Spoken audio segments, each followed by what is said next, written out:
Motorola split up at the beginning of last year. We hear more these days, even though it's now been bought by Google, about the company that made handsets, all those phone handsets.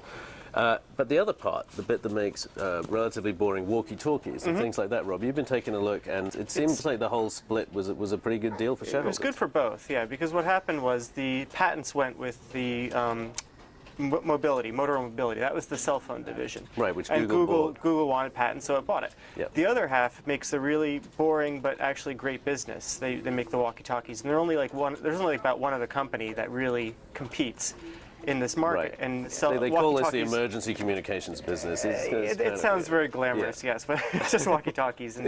And what happens is, you know, these things get old, people need to replace them, and they have to be compatible. They have to be backwards compatible. So it's very hard for like a Taiwanese company or a Chinese company to come in here and start selling these, because they'd have to invest all the way backwards and make sure that it worked with all this equipment that came before. Now, so the point of the split was we do two totally different things, they'll be worth more separately, and that was certainly the case with Motorola Mobility, which Google paid a big premium to buy. Now, how is this one done for shareholders? It's done even better. The other one was up about 33% when Google bought it out. Right. This is up about almost 40% so far.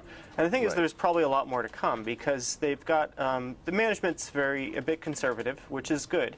But that means they've got a lot of cash in the balance sheet, and they've got a good record of returning that to investors. So that means there'll probably be a lot more buybacks to come. But there's an activist in there too, right? So, you know, the presence of an activist is value at capital in this case. The presence of somebody like that is saying, we think they can do more to increase shareholder value. Yeah, we think value. they can probably return, you know, perhaps $5 billion to investors, and that would be reasonable, because that would leave them with only, I think it's about $3 billion in net debt, which isn't much for a company of that size. They're about $15 billion in market cap.